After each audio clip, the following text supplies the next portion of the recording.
Hey guys, Press Bell Comic Book University. That's it. I did it. I did it. All 13 episodes. Didn't stop once. I'm gonna go die now. In a couple minutes at least. Let me upload this. So what happened is that Hogarth is back.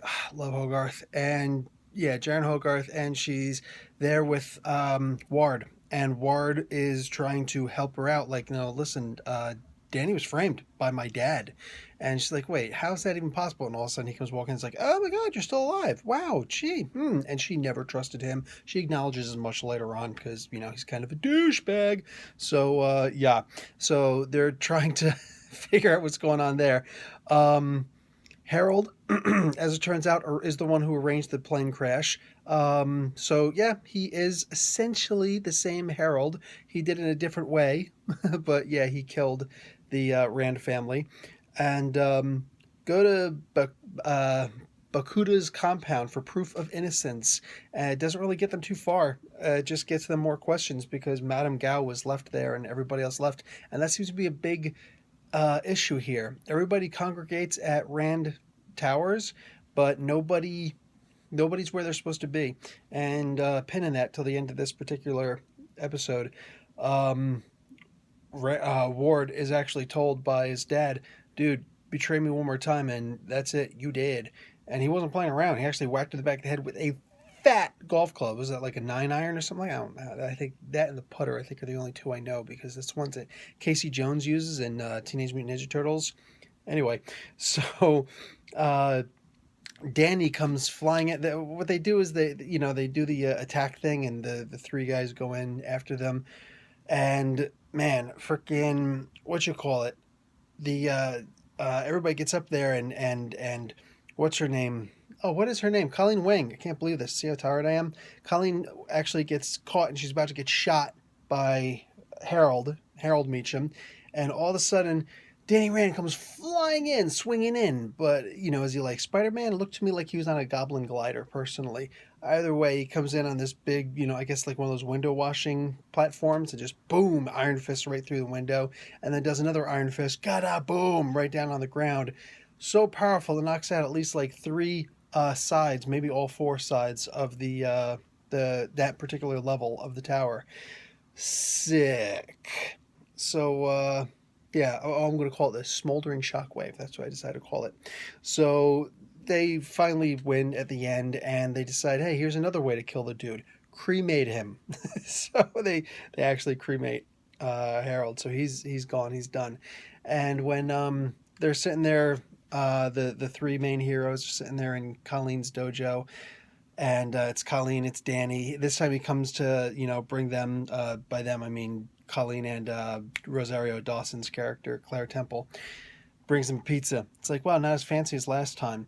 And yeah, way to try and muscle in on their date again, Claire. And she actually does. No joke. She actually does. She says, "Listen, you guys are two alike." And they're like, "Aw." I'm like, "No, I mean that in a bad way. Like, you guys are seriously effed up and need psychiatric counseling. Like, all you ever want to do is beat things up." And they like lose their appetite and just drop the pizza. Like, way to go, Claire! Oh, like, just she's like a little Cupid, shooting arrows like with grenades on them. So yeah, that's Claire. And yeah, then we come to see at the end that he actually says, "Why don't you come to Kunlun with me?" And she's like, "Oh," and hugs him, and it's like, "You're gonna take me with you." And she just seems so needy, and that's not Colleen Wing. Okay, moving on. Kunlun is gone. There's the pin. Yeah, Kunlun is actually gone. It's Gonzo. Vamos disappeared. That's freaky, dude.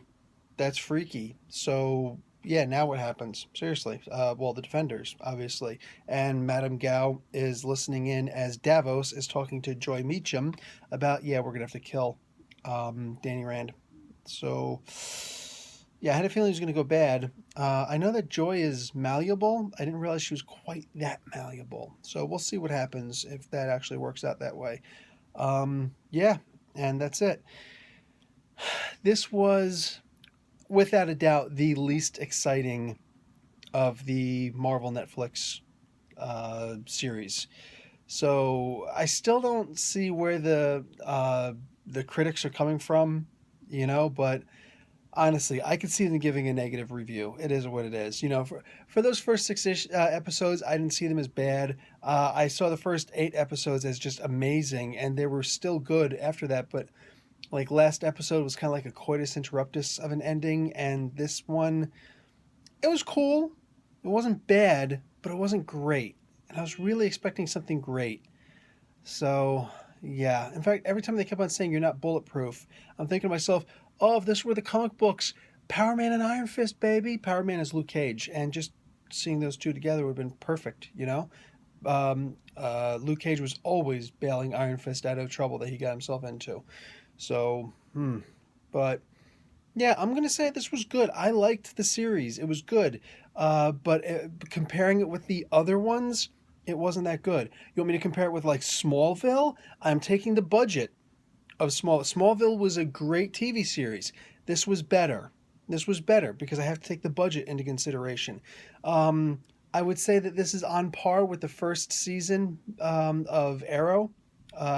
Second season, it's probably a little bit better or just as good as the second season of Arrow. First season of The Flash, it's yeah, yeah, it's about that good. You know what I'm saying? Like those kinds of things. So they had a budget. They had one heck of a budget to work with, and they had some good stories that, like I said, switched it up a little bit. So I'm not going to complain about Iron Fist. So when I say it wasn't as good as the other ones, that's a high bar. So, yeah, legit, it is what it is. Anyway, guys, Professor Bill, Comic Book University, class dismissed because I'm just going to sleep now. Later.